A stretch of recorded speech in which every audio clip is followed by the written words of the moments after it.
looks like my analytics are just, going through the roof, right?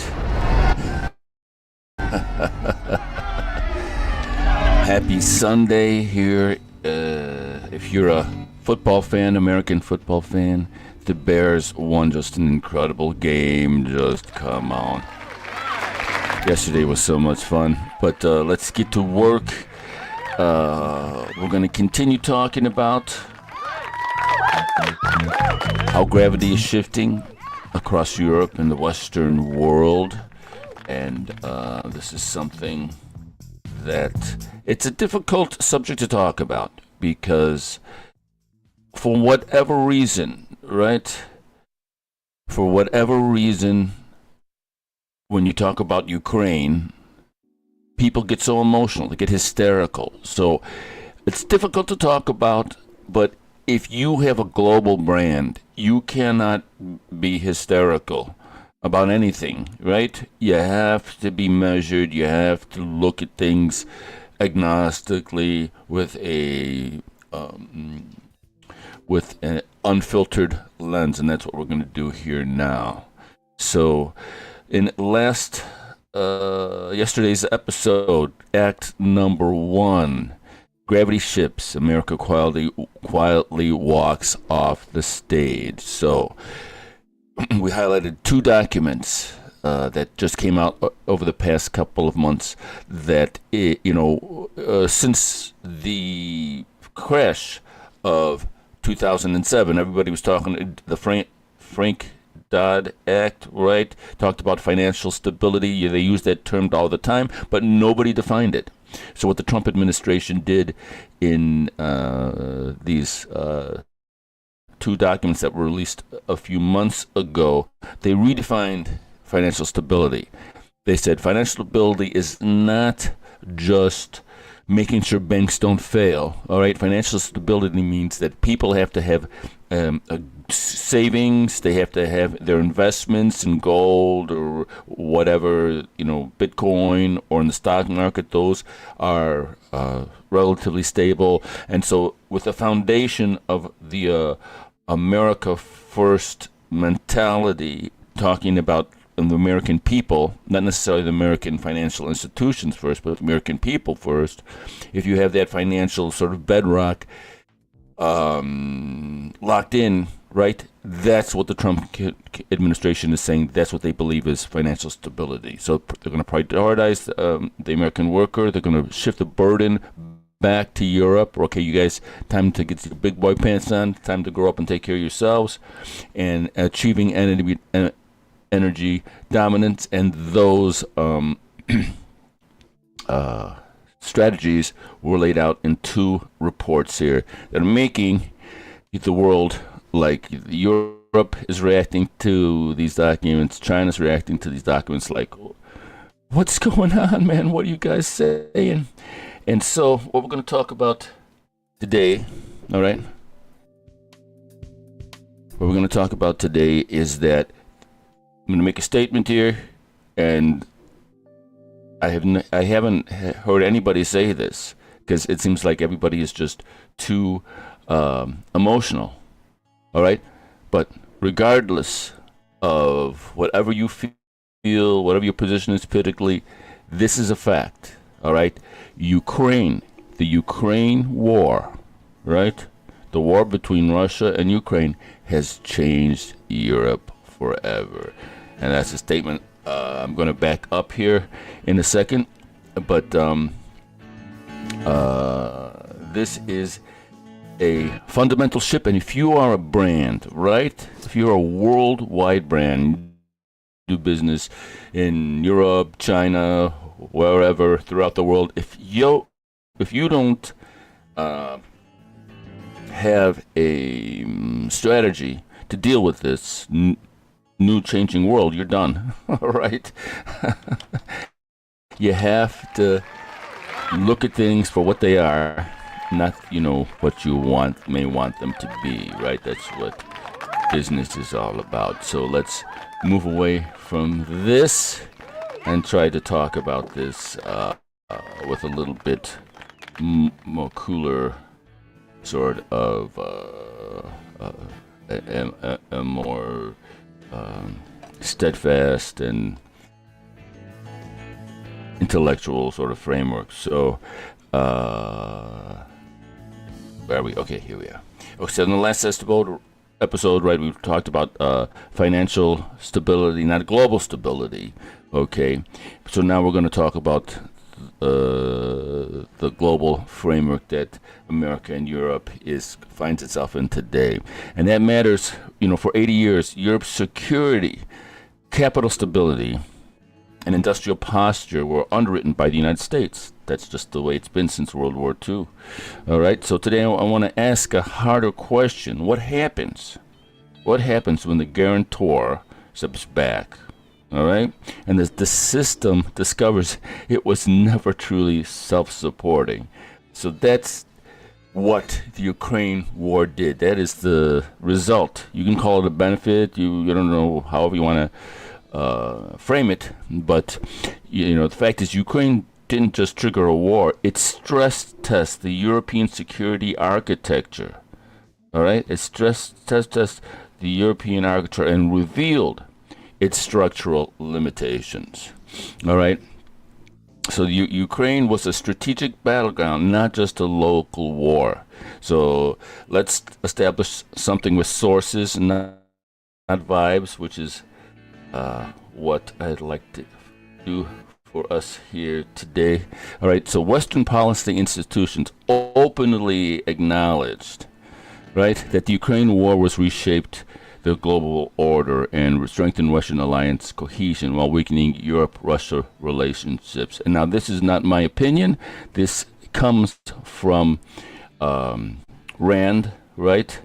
In an article called Consequences of the Russia-Ukraine War. Rand explicitly describes the conflict as reshaping alliances and strategic posture, not just defending Ukrainian territory. That tells you this war functions as a systemic geopolitical event, right? And so that's important. The Ukraine war is not just localized to Ukraine and Russia because we spent so much time and effort and money, right? So I love this AI came up with this picture. So this represents the $500 billion black hole. Right, all the JDAMs, the JSOWs, the HMARs, the Bradley fighting vehicles, the F-15s, the Patriot missile systems, they all disappeared into this black hole, this zombie apocalypse that was sort of Stalingrad 2.0. All right, so if you don't know about Stalingrad, I'm not going to necessarily go through it here. Stalingrad is sort of seared into the DNA of the Russian people. And if you want to learn more, just Google it. There's thousands of essays on how Stalingrad changed the face of World War II, and just like World War II changed the face of Europe forever, Stalingrad and the Ukraine war kind of act similar. Like almost 100 years apart. Anyways, so Western strategy explicitly aimed to weaken Russia, right? That was the strategy. This isn't speculation. Some policy analysts openly say Western strategy aims to decisively weaken the power of Russia, not merely defend the borders. Okay, this is this idea that NATO was just there to defend the borders.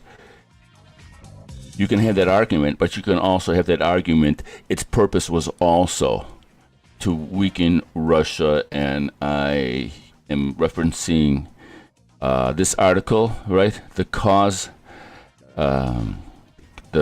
and consequences of the Ukraine war by John Mersheimer.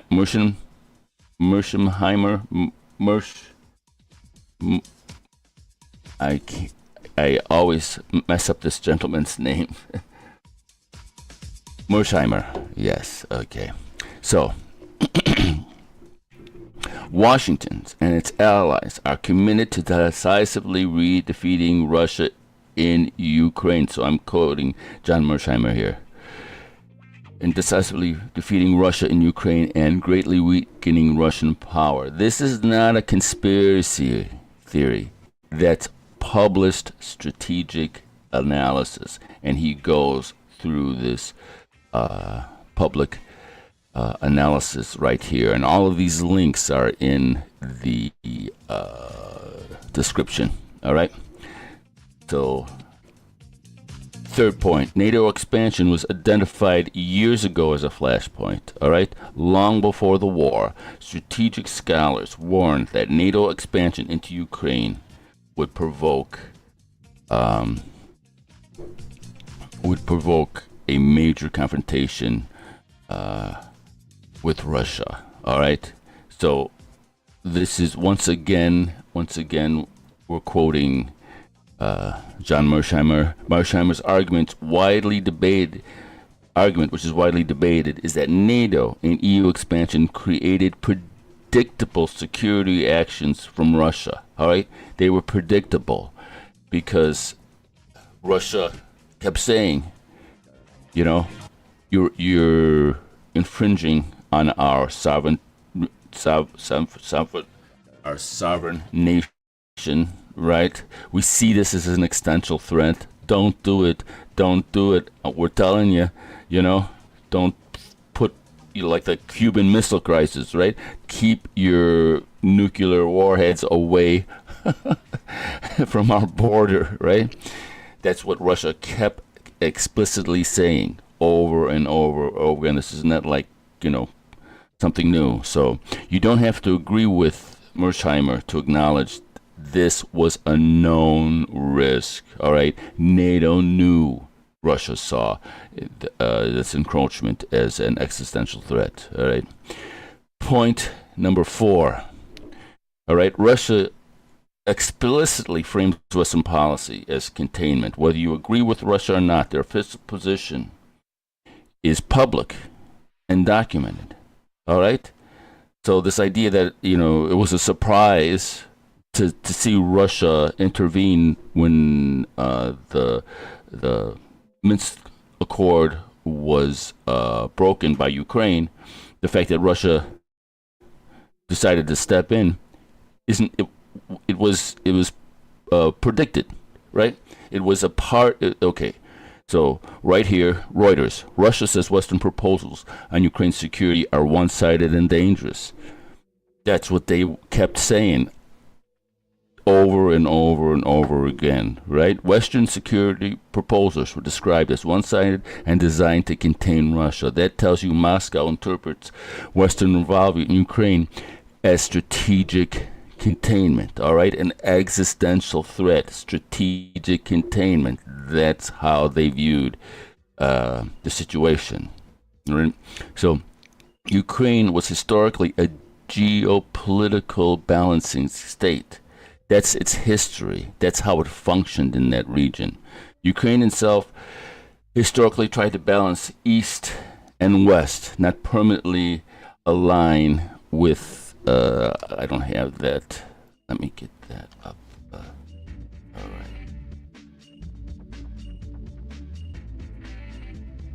Ukraine itself historically tried to balance East and West, not permanently align with either. It was always playing both sides of the fence, all right?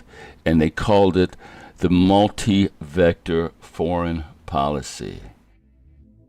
Right here. So, since the beginning, Ukraine's post-Soviet strategy reflects how it functioned as a geopolitical buffer zone between the major power blocs, right? It was sort of the Slavic Switzerland. It always acted as a buffer zone, right, for both the East and the West. What the war actually revealed about Europe, all right? When the war escalated, several structural limits became obvious. European munitions production, they had bottlenecks. They couldn't get it going. They couldn't get into that like World War II production capacity, dependent on U.S. ISR, intelligence, surveillance, reconnaissance, right, tactics, logistics, and command. It was all they depended on the U.S. Right? They didn't have the integration of satellite, radar, drone. They didn't have that integrated capacity. They depended on the U.S. for all that tactical information. Political fragmentation inside NATO. All right, so you saw NATO say, "Hey, we're not all aligned here. We don't all see this the same way. What are we doing?" Slow, very slow industrial mobilization, and then capital risk exposure. Right. This is documented. This is documented in the RAND analysis. Right. This is documented here.